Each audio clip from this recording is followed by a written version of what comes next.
मेरे प्यारे दोस्तों, आज मैं आपको जो बताने जा रहा हूँ वो है चार राम की जो वाणी है कबीर साहब की। उसके बारे में आज मैं आपको खोल के भेद बताऊंगा कि क्या क्या है ये चार राम। और उससे पहले मैं आपको बता दूं कि मुझे काफ़ी ईमेल्स आ रही हैं जो सुन से कैसे ये दुनिया प्रकट होती है और सुन कैसे प्रकट होता है, ये कौन सी भूल है जिससे ये सुन्न बन गया। ये सब मैं आपको ज़रूर बताऊंगा दोस्तों, हर एक चीज़ क्लियर करूंगा। लेकिन अभी वो समय नहीं आया है, मैं बहुत जल्दी आपको बताऊंगा, आप पूरा विश्वास रखिए। लेकिन अभी क्या है कि अभी कुछ स्वयंभू जो संत महात्मा बने हुए हैं, अभी उनसे सवाल जवाब पूछे जा रहे हैं। कई लोगों ने मुझे मेल करी है कि हम अपने गुरु से सवाल कर रहे हैं और वो गुरु इसका जवाब देने में असमर्थ है। वो गुरु उनको ये नहीं बता पा रहा है कि ये सुन कैसे प्रकट हो गया। जब आत्मा ही आत्मा थी शुरू में, आत्मा ही आदि और आत्मा ही अंत है, तो ये सुन कहाँ से आ गया? आत्मा से ये कैसे भूल हो गई कि उसने सुन पैदा कर दिया और सुन से आगे चेतनाओं का तंत्र बना और फिर ये दुनिया पैदा हो गई, शरीर पैदा हो गई। ये सब भूल कैसे हुई है, इसका उनको जवाब नहीं मिल रहा है दोस्तों। और मैं चाहता हूं कि अभी वो उलझे थोड़ा सा, और अभी उनके पास जवाब नहीं है तो अभी वो बहाने बनाएंगे कि कोई ये ऑटोमेटिकली होता है या ये कोई नियम है, कानून है, ये कोई अखंड नियम है। ऐसे डायलॉग ये मारने दो इनको। अभी मैं चाहता हूँ अभी इनकी असलियत पता लगे दुनिया को कि ये किस लेवल की ये जो है इनका ज्ञान है, ताकि लोग जो भ्रमित हो चुके हैं उनकी भी आंखें खुल जाएं। जो इनके पीछे लग गए हैं गलती से, जो भूल से इनके पीछे लग गए हैं, उनकी भी आंखें खुले, इनसे सवाल जवाब हो। मैं अभी ये चाहता हूं, इसलिए अभी मैं इसका उत्तर नहीं दूंगा आपको, लेकिन आप यकीन रखना कि बहुत जल्दी इसका मैं उत्तर दूंगा आपको। तो आज जो कॉन्सेप्ट है वो है हमारा चार राम का। जैसे कबीर साहब की वाणी है, एक राम दशरथ का बेटा, एक राम घट घट में बैठा, एक राम का सगल पसारा, एक राम तीनों से न्यारा। ये वाणी दोस्तों ऐसी है कि आप अगर इस वाणी का अर्थ अलग अलग गुरुओं के पास जाके भी देखोगे तो सब ने अपने अपने मत के अनुसार आपको गुमराह करने की कोशिश की है। आप इंटरनेट पे भी अगर, यूट्यूब पे भी अगर डाल के देखोगे चार राम, तो आपको अलग अलग चीज़ें मिलेंगी, अलग अलग वाणियों का अर्थ मिलेगा। और कई स्वयंभू जो आत्मज्ञानी है वो उन्होंने तो बिल्कुल ही वाणी का मतलब कि बिल्कुल ही खत्म ही कर दिया उनका। इतना मनमुखी, इतना मनगढ़ंत जो अर्थ किया है कि लहरा बदना पंजाबी में कहते हैं कि भगवान ही रखवाला है उनका। तो कि वो क्या कर रहे हैं समाज के साथ, भक्तों के साथ क्या कर रहे हैं। तो आज मैं आपको हर चीज़ क्लियर करूंगा कि आखिर ये चार राम की कहानी है क्या। तो दोस्तों वाणी ऐसे है कि एक राम दशरथ का बेटा, यानी कि जो पहला राम है वो है शरीर। दशरथ के बेटे को आप शरीर के द्वारा जान पाओगे। जैसे धनुष बाण उठा रखे उन्होंने कंधे पे, पीले वस्त्र धारण कर रखे हैं, बड़ी जटाएं जो है जूड़ा बना रखा है, और जो है अपना तिलक लगा के अपना धोती पहन रखी है। तो वो है एक राम, फर्स्ट राम जो दशरथ का बेटा है। और जो दूसरा राम है वो है घट घट में बैठा। जो दूसरा राम है वो है आत्म राम, जो सुरती के साथ, सुरती के रूप में हर घट में विराजमान है, जिसकी वजह से हर घट चल रहा है। हर घट चल रहा है यानी कि उस घट को शक्ति कौन दे रहा है? वो आत्म राम। वो मन को भी शक्ति दे रहा है और वो तन को भी शक्ति दे रहा है। एक राम का सगल पसारा। ये जो तीसरा राम है ये कौन है? इसी को हम मन राम कहते हैं, इसी को हम ब्रह्म राम कहते हैं, इसी को हम निरंजन राम कहते हैं, जिसका ये सकल पसारा है। सकल यानी कि सारी सृष्टि जितनी भी है, जितने भी अनंत लाख लोक, अनंत करोड़ों जो लोक हैं, जितने भी लोक हैं, वो सब इसी का पसारा है। यही वो मन है जो सूक्ष्म से सूक्ष्म भी है और विराट से विराट भी है। तो इसी जो तीसरे राम का सकल पसारा है, इसी को हम कहते हैं ब्रह्म। सुन, हर जगह ये, हर लोक में आपको ये मिलेगा। ऐसा कोई लोक नहीं जहां पे ये आपको नहीं मिलेगा, क्योंकि सारे शरीर और सारे लोक इसी के द्वारा प्रकट हुए हैं और यही इन सब लोकों का राजा है।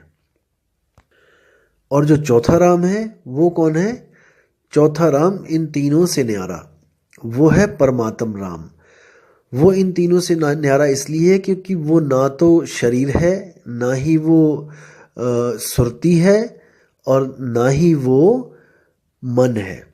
इन तीनों से न्यारा जो है वो है परमात्म राम, जिसने सृष्टि नहीं बनाई है, जो इन तीनों से ही अलग रहता है। वो क्या करता है, वो केवल और केवल तब आता है इस दुनिया में हमें समझाने के लिए कि अगर आप भी सृष्टि से बाहर निकलना चाहते हो, जो आपने भूल करी है सृष्टि बनाने की, अगर आप इसको ख़त्म करना चाहते हो अपनी भूल को, तो मैं आपको उस भूल की औषधि दे सकता हूँ। यानी कि आपकी बीमारी की जो है मैं उसकी दवाई दे सकता हूँ। अगर आप उसको लोगे दवाई को, तो आप भी इस जन्म मरण से, इस सृष्टि से बाहर आ सकते हो। तो ये चार राम दोस्तों ऐसे हैं, तन, मन, आत्मा, परमात्मा। ये है वो चार राम, और सारे के सारे जितने भी राम हैं वो इसी में आ जाते हैं। तन राम, मन राम, आत्म राम, परमात्म राम। और दोस्तों आपको भ्रमित करने के लिए कुछ लोग ऐसा भी बोल देते हैं कि चौथा राम के आगे पांचवा राम है, छठा राम है, सातवां राम है। ऐसा बिल्कुल नहीं है दोस्तों। आपको भ्रमित करने के लिए वाणी के साथ भी खिलवाड़ कर दिया गया है। अब देखिए वाणी क्या बोलती है। आपको क्या पढ़ाया गया, क्या क्या सुनाया गया वाणी में कि तीन राम को सब जग ध्यावे, चौथे राम का मरम न पावे, चौथा छोड़ पंचम को ध्यावे, कहें कबीर सो हमको पावे। दोस्तों ये वाणी नहीं है, ये आपको गलत बताई जा रही है वाणी। वाणी है तीन देव को सब जग ध्यावे। यहाँ पे तीन देव है, ना कि तीन राम। दोस्तों यही जो वाणियों के साथ खिलवाड़ करते हैं, यही पापी लोग आपको बोलेंगे कि ये वाणियां आपको फंसाने के लिए बनाई गई हैं। दोस्तों ऐसे लोग फंसाते हैं आपको वाणियों का गलत अर्थ करके, वाणियों को तोड़ मरोड़ के। वाणी कहती है तीन देव को सब जग ध्यावे, यानी कि तीन देव कौन है, रजोगुण, सतोगुण और तमोगुण। इन तीन देव की बात कर रहे हैं कबीर साहब, तीन राम की बात नहीं कर रहे हैं। तीन देव को सब जग ध्यावे, चौथे देव का मर्म न पावे। चौथा देव कौन है, ये है मन राम, जिसको निरंजन कहते हैं। इन तीनों को पैदा करने वाला, यानी कि तीन गुण कहाँ से पैदा होते हैं, गुणातीत निरंजन से। ये गुणातीत निरंजन ही है जो इन तीनों गुणों से न्यारा है। तो ये जो गुणातीत निरंजन है, ये चौथा देव है। चौथा छोड़ पंचम को ध्यावे, यानी कि जो अपने आत्म स्वरूप को ध्यावे। मुझे ध्याने की जरूरत नहीं है, परमात्मा को ध्याने की जरूरत नहीं है, अपने ही आप को ध्याओ, यानी कि अपने आप को मन से अलग करके अपने असली स्वरूप को ध्याओ। आप आत्म स्वरूप हो दोस्तों। जो तीसरा देव है, जो तीन गुण हैं, वो आप नहीं हो। जो चौथा देव है वो आप नहीं हो। चौथा छोड़ पंचम को ध्यावे, यानी कि जो अपने स्वरूप को ध्यावे, कहे कबीर सो हमको पावे, यानी कि वो भी मेरे जैसा हो जाएगा। उसको मैं मिल जाऊंगा, मुझको वो मिल जाएगा, यानी कि हम दोनों का स्वरूप एक जैसा हो जाएगा। दोस्तों कबीर साहब हमारे पास अपनी पूजा करवाने के लिए नहीं आते हैं, मैं फिर बोल रहा हूं आपको। वो केवल और केवल हमें हमारा ही स्वरूप दिखाने के लिए आते हैं, हमें हमारा ही स्वरूप बताने के लिए आते हैं कि हम आखिर हैं कौन। जैसे आपको मैं एक छोटी सी कहानी बताता हूं, आप बहुत समझदार हैं, आप समझ जाएंगे, छोटी सी बात है। एक बार क्या होता है कि एक शेरनी गर्भवती होती है और वो शिकार के पीछे भाग रही होती है, और भागते भागते भागते एकदम छलांग मारती है, और उसका बच्चा उस छलांग के बीच में ही होके जमीन पे आ गिरता है, और वो शिकार के पीछे भागती चली जाती है, काफी दूर चली जाती है। इतने में क्या होता है, उसी रास्ते से एक गडरिया आ रहा होता है भेड़ों के साथ। तो वो देखता है कि अरे शेर का बच्चा रास्ते में पड़ा है, तो वो उठा के उसको ले चलता है, अपने साथ ले जाता है। दोस्तों वो उसको भेड़ों के साथ ही पालने लग जाता है। जैसे वो भेड़ों को डंडा मारता होता है, वैसे ही उस शेर के बच्चे को भी मारना शुरू कर देता है। अब वो शेर का बच्चा छोटा होता है, डंडे की चोट ज्यादा लगती है, तो वो भी बेचारा डर डर के जीने लग जाता है, भेड़ों के साथ घास चरने लग जाता है और गडरिये से डरने लग जाता है। दोस्तों ऐसे ही समय बीतता जाता है, और वो शेर भेड़ों के साथ ही घास चरता चरता बड़ा हो जाता है, और गडरिया उसको फिर भी डंडे मारता रहता है, और वो भेड़ों की तरह डर के इधर उधर भागने लग जाता है गडरिये से। दोस्तों फिर क्या होता है, एक दिन वही उसकी माँ एक दिन आती है वापस जब जंगल में तो देखती है कि भेड़े भेड़े काफ़ी भेड़े वहाँ चर रही होती हैं। तो वो सोचती है कि शिकार किया जाए किसी एक भेड़ का। तो वो जब भेड़ों पे ताक रखती है, जब उसका ताड़ती है उनको, तो देखती है तो बीच में एक शेर भी घास चर रहा होता है। बहुत हैरान हो जाती है, बहुत परेशान हो जाती है कि बताओ, ये भेड़ों के बीच में शेर घास चल रहा है, ये तो हमारे हमारे कुल का, जिसको कहते हैं हमारी जो जात है, उसको कलंक लग गया। ये तो हमें बदनाम करवा दिया इसने, कि बताओ शेर भी भेड़ों के बीच में घास चल रहा है। तो वो बहुत ही ज़्यादा उग्र होकर दहाड़ मारकर उन पे झपट्टा मारती है। सब भेड़ें तितर बितर हो जाती हैं, गडरिया भाग जाता है और वो भेड़ों को ना पकड़ के उस शेर को दबोचती है और शेर को दबोच के कहती है कि तू इन भेड़ों के साथ क्या कर रहा है।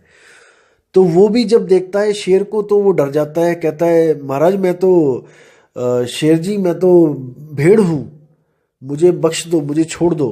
तो वो कहती है तू भेड़ नहीं है, तू शेर है। तो वो कहता है नहीं नहीं, मैं भेड़ हूँ, मैं तो घास खाने वाला भेड़ हूँ। वो कहती है तू ऐसे नहीं मानेगा। तो वो उसको लेके जाती है नदी के किनारे। तो उसमें वो कहती है उसको, अपनी शक्ल देख, इस पानी में अपनी शक्ल देख। तो जैसे आपको पता है कि बिल्ली हो गई, शेर हो गए, ये सब पानी पीते हुए हमेशा आंखें बंद कर लेते हैं, इसलिए इनको कभी भी अपने स्वरूप का ज्ञान नहीं हो पाता है। तो शेर जैसे ही देखता है पानी में, तो उसको शेर का चेहरा दिखाई देता है। तो वो कहता है कि शेर जी ये तो आप हो, आपका चेहरा दिखाई दे रहा है इसमें, क्योंकि उसने अपना चेहरा तो देखा नहीं होता कभी। तो वो कहती है ये तेरा चेहरा है। वो कहता नहीं नहीं, ये आपके जैसा लग रहा है, आप बिल्कुल आपके जैसा है, ये आप हो। वो कहती है अच्छा। तो वो भी आ जाती है पानी के सामने और दोनों चेहरे दिखाई देते हैं जब उसको। तो वो बड़ा हैरान परेशान हो जाता है।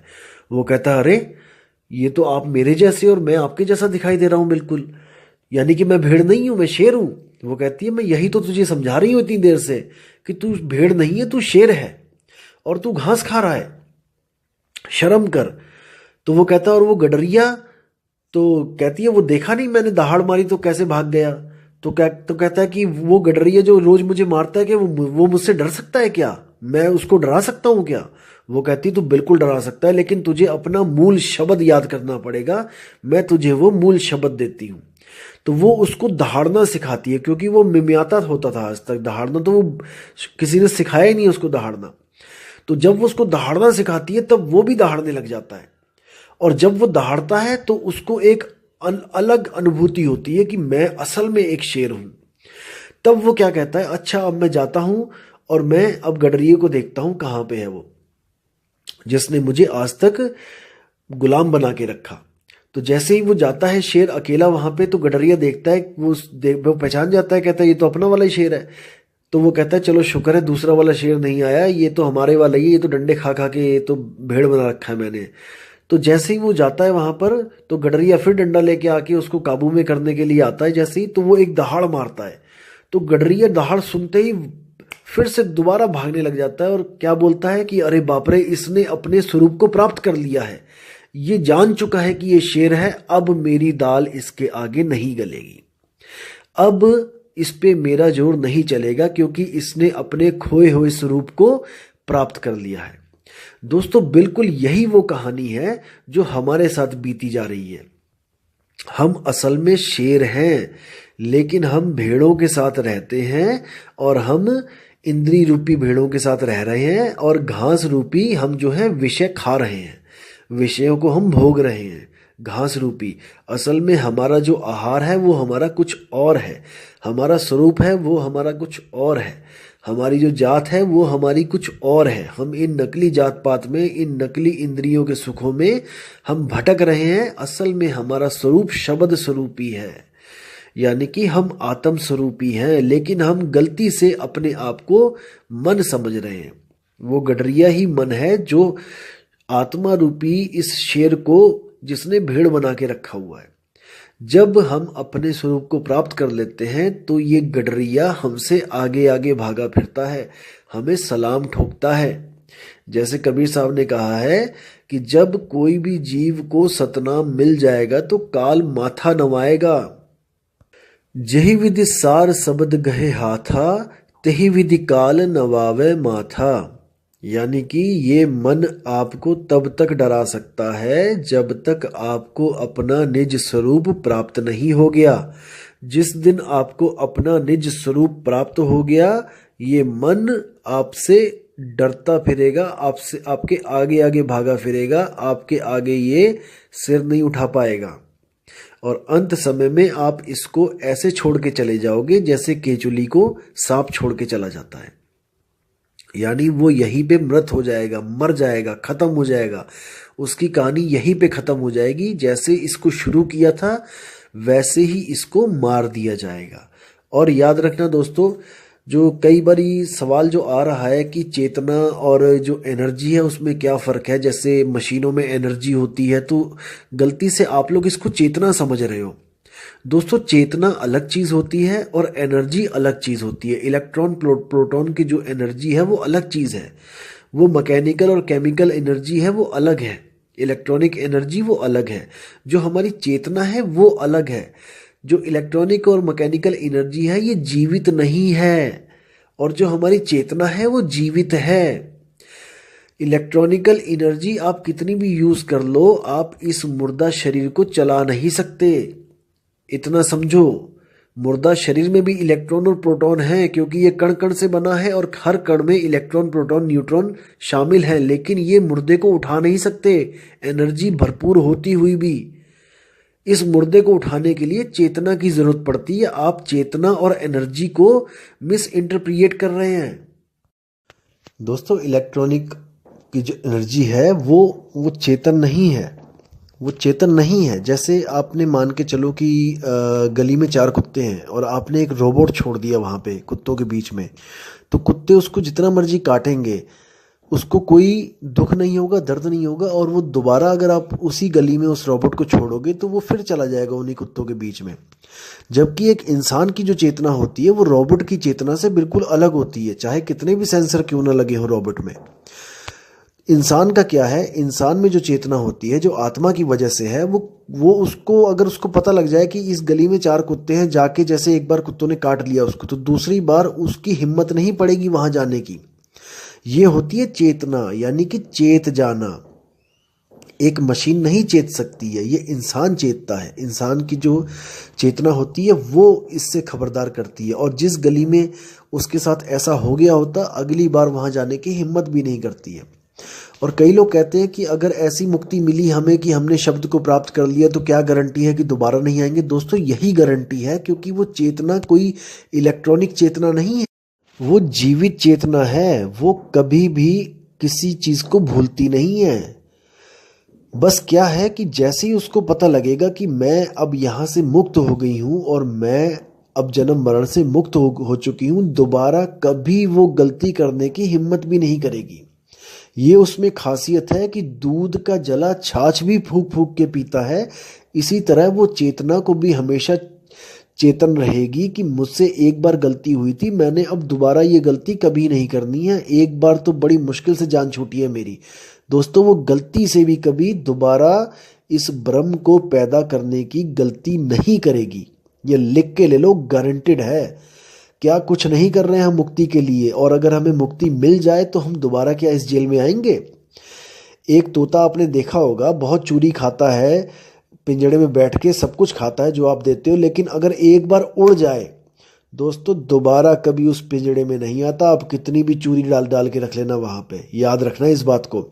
एक बार जो तोता उड़ गया वो वापस कभी नहीं आता है, क्योंकि उसको पता होता है कि मैंने कैसे जेल में दिन काटे हैं। यही चेतना होती है दोस्तों, इसी को चेतना कहते हैं। इसी को कबीर साहब कहते हैं, नलनी के सुगना तोहे कौन पकड़ी, कि हे नलनी के सुगना तुझे कौन पकड़ेगा, तू तो खुद गुलाम हुआ पड़ा है यहाँ पे। आजा, तुझे मैं रास्ता बताता हूँ निकलने का, और ऐसा निकलना कि दोबारा गलती से भी पीछे की तरफ मत देखना। तो दोस्तों, ये वो बात है, ये जो वो ज्ञान है जो एक आम आदमी किसी को नहीं दे सकता। ये जो ज्ञान है वो परमपिता परमात्मा ही देता है, गुरु रूप में आके देता है, पुरुष रूप में आके देता है। लेकिन वो कभी अपनी पूजा नहीं करवाता, वो आपको आपका ही स्वरूप लखाता है। एक छुड़ाए एक लखाए। आपसे क्या क्या छुड़वा देगी, जितनी भी जड़ वस्तुएं हैं वो आपसे छुड़वा देगा, जिसमें मन भी आता है, तन भी आता है। मन भी जड़ है तन भी जड़ है, मन ही तन है तन ही मन है, दुविधा में हैरान। कबीर साहब की वाणी है कि मन ही तन है। कैसे है? अगर आपका मन खुश है तो आपका तन भी खुशी खुशी, आपको चेहरा खिला खिला दिखाई देगा। अगर आपका मन दुखी है तो आपका चेहरा भी मुरझाया मुरझाया दिखाई देगा। यानी कि ये दोनों एक दूसरे के प्रतिबिंब हैं, एक ही सिक्के के दो पहलू हैं ये मन और तन, और इसी में सारी दुनिया उलझी हुई है। तो कबीर साहब मन को और तन को दोनों को छोड़ने के लिए कहते हैं कि मन को भी छोड़ दे तन को भी छोड़ दे, फिर क्या बचा? तू बचा आपे आप रहेला। कबीर साहब कहते हैं कि तू खुद ही अकेला ही रहेगा, आपे आप रहेला, ना कोई गुरु ना चेला। उस अवस्था को प्राप्त करके गुरु चेले की मर्यादा भी खत्म हो जाती है, गुरु चेले का जो डिफरेंस होता है वो भी खत्म हो जाता है, चेला गुरु बन जाता है, गुरु चेला बन जाता है। इसी बात के लिए गुरु नानक देव के जो ग्रंथ हैं, गुरु ग्रंथ साहब में, उसमें भी लिखा है आपे गुरु आपे चेला। यानी आत्म स्वरूप में पहुंचने के बाद कोई भी गुरु और चेले का भेद नहीं रहता है, वो दोनों एक ही लेवल पे पहुंच जाते हैं। जब तक हम जीव रूप में रहते हैं तब तक हम चेला होते हैं, जब हम भी आत्म रूप में पहुंच जाते हैं तो हमारे और परमात्मा में कोई भेद नहीं रह जाता है, हम दोनों ही एक लेवल पे आ जाते हैं। तो दोस्तों ये ज्ञान जो है इसको तरीके से समझना पड़ेगा, क्योंकि बिल्कुल अद्भुत ज्ञान है, लेकिन आज तक हमें जो उल्टे पहाड़े पढ़ाए गए थे हमें वो रटा दिए गए हैं, इसलिए वो हमसे छूट नहीं रहे हैं। लेकिन आप एक सिरे से अगर शुरुआत करोगे तो आपको हर चीज बिल्कुल सीधी सीधी दिखाई देगी, बिल्कुल साफ साफ दिखाई देगी, और रास्ता बिल्कुल सीधा दिखाई देगा। क्योंकि आज तक हमें जितने भी रास्ते पकड़ाए गए जलेबी की तरह सीधे पकड़ाए गए हैं दोस्तों, लेकिन इस बार मैं आपसे वादा कर रहा हूं और आपको विश्वास दिला रहा हूं कि ये रास्ता बिल्कुल सीधा है, ये जलेबी वाला सीधा रास्ता नहीं है, ये बिल्कुल सीधा रास्ता है। तो दोस्तों विदा चाहूंगा आपसे, और अगली बार आपको मैं और भी अच्छे जो हैं कबीर साहब की वाणियाँ जो बहुत ही ज्ञानवर्धक, बहुत ही ज़्यादा साफ से रास्ता बताने वाली हैं वो लेके आऊँगा, और आपके जो विवेक है उसमें वृद्धि करूँगा। इसलिए दोस्तों अपना विवेक लगाते चले, क्योंकि विवेक ही आपका एक ऐसा साथी है जो आपका हमेशा साथ निभाएगा। अगर आपने विवेक लगाना छोड़ दिया दोस्तों तो आप यहीं पे लूटे जाओगे और पता नहीं कौन कौन आपको लूट लेगा। इसलिए दोस्तों हमेशा अपने विवेक को काम पे लगाए रखो, अपनी बुद्धि के घोड़े दौड़ाए रखो, और इन वाणियों को बार बार सुनते रहो, ताकि आपको हर बार कोई नई चीज़ मिले जिससे आप कुछ नया ज्ञान प्राप्त करो। और आपसे रिक्वेस्ट है कि इन ऑडियोज़ को आप अपने चाहने वालों के लिए भेजो, अपने भाइयों को भेजो, अपने दोस्तों को भेजो, ताकि किसी की भी जो खोज है परमात्मा के लिए, अपने स्वरूप को प्राप्त करने के लिए, वो पूरी हो सके और वो भी जन्म मरण से बाहर निकल सके। दोस्तों इसमें अपना योगदान जरूर करें।